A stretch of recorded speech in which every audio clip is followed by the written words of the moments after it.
Welcome to the Product Bakery podcast. My name is Christian.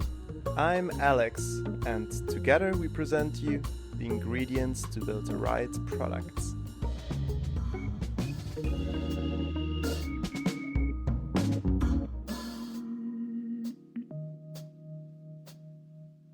Welcome, dear product people, to another episode.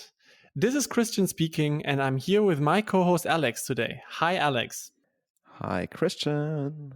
How are you feeling today? It's great. It's raining in Berlin. Gives me a little bit of this melancholic mood. Yeah, I see there is a beautiful dog lying in your background. Do you have another visitor at your place again? Yes. So maybe here, shout out to my services as a dog sitter for friends and family who are using my service way too much lately. But yeah, as long as I have the time, I don't have the time to get a dog for myself. So I'm always happy to have these furry friends in the back. So in case you hear some barking or Someone might be hungry. But you know, there are studies showing that your life quality increases with a dog. productivity increases with a dog. Is that the case? I don't know. Yeah, at least if you listen to those people who want a dog policy for their office. Alex, talking about dog policy, I think we are touching a little bit a topic that you want to talk about, which goes in the direction of ethics. How do we get started? I'm not sure how ethical dogs are.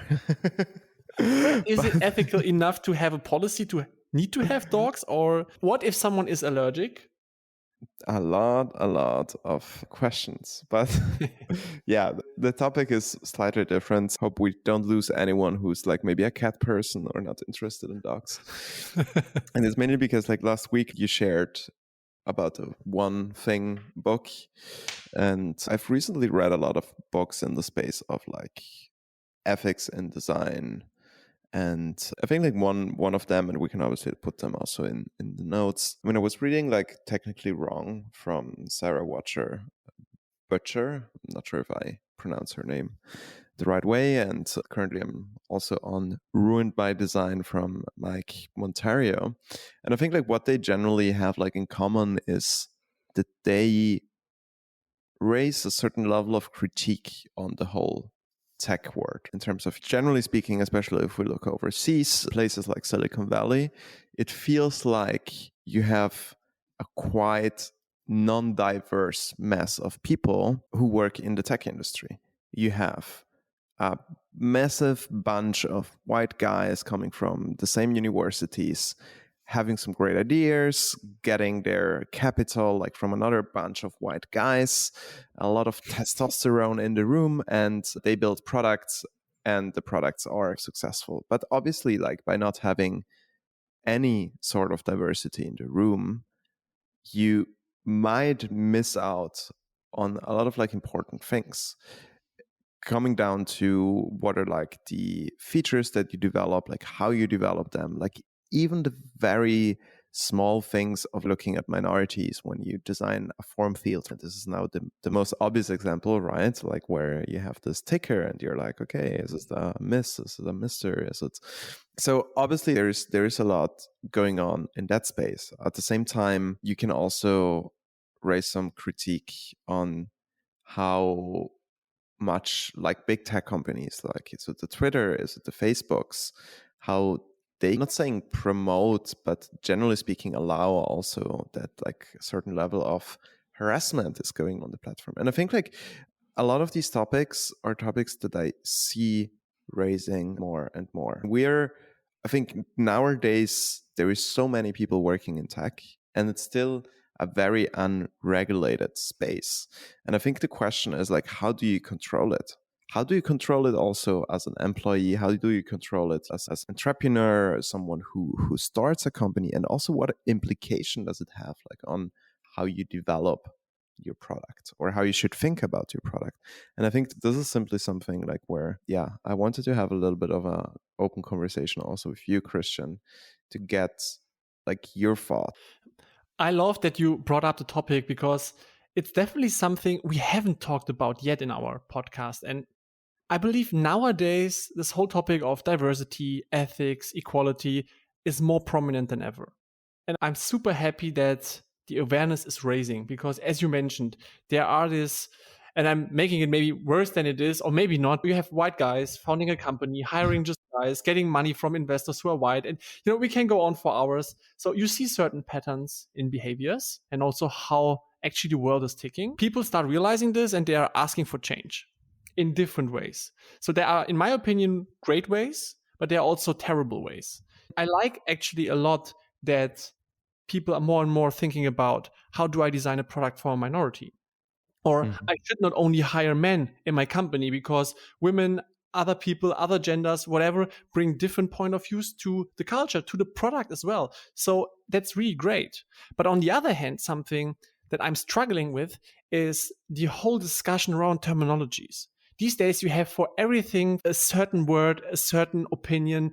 I think it's going a little bit in a direction of becoming too extreme from my point of view. So I would literally love to see more harmony in this whole discussion, because if we want to change the world, we should try to approach it from a friendly and peaceful point of view instead of being too aggressive. But I'm also realizing that it's generally not easy to talk about. So these are, first of all, my brain dump on that. But yeah, I'm happy to hear where you're coming from. And the thing is, obviously, and I feel like it's very hard for us to have such a conversation because we don't fall under minorities. It's also very hard to feel it. But I think that's, again, like where having a certain level of diversity also in your teams and in your organization can help you better understand also the nuances and the different levels of it. But I think maybe one thing that's interesting to discuss without going too much like in the area of diversity or terminology and all these sort of things is like also how we develop things. Because one thing that I've seen is we're moving more and more in a direction where we try to be fast. You can look like even at statements from companies where they say, move fast, break things. And I think this is important when we talk about an agile environment. But this also means that sometimes we launch products that might not be ready. We launch products that might not think about all the different use cases that different people have. And this is like where, at least when I think about my day-to-day work, it gets tricky. Like, where should I draw the line and what's the compromise? Also in terms of staying inclusive and designing products that work for everyone so that I don't exclude people. And I think this is like a really challenging discussion. And I think it's also a little bit the question of who should own it. Is it like the product manager and the designer who should stand up and fight actually like for the users? To some extent, it is, right? I think it's the definition of our roles that we think about the user, that we put the user in the center. It's about user-centric design.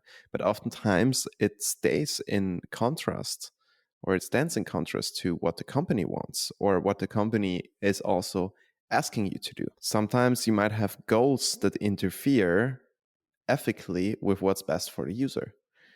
How do you balance that in an organization? I think that's a very good question. And I believe the wrong way is to put it down on the product people, for example, or on the engineering team by blaming the people who are building the product. Because when we look at the pure business point of view, the vast majority are maybe, if you are in the European market, white people. So why should you not build the product for, let's say, people who are disabled, who are blind, or who need voice over functionality, etc. So from a business point of view, your MVP will very likely cover the 80 or 90%, which means the 10% will always fall down and eventually never get their features.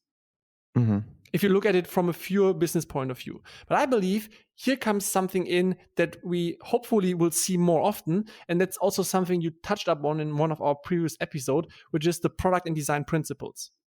And the principles should stay above those business goals. If our principle is to build a product that is accessible for every human being, I'm just going very broad. That should be always reflected in the product roadmap. That doesn't necessarily mean that it needs to be part of the very first version, but it should be there at some point. And at some point means that the second and the third and the fourth version have to follow, no matter what. That's my point of view. And I believe principles for culture, for product, for design are more relevant than ever. And thinking about it is not only good for minorities, it's generally good for your product because you know where you want to go. And with that, you also foster the mindset of the teams and the people to not exclude certain decisions or certain things that need to be part of the product. And it's on the team to decide what those principles are and to stand for them, because I think that's like where sometimes it gets tricky. Depending on also maturity of different teams, people might feel that they are more like executing on certain ideas and so on. And I can see that it's like tough to speak up or to like really fight for a certain idea or to really say no to a specific feature where you as a person think it's ethically wrong.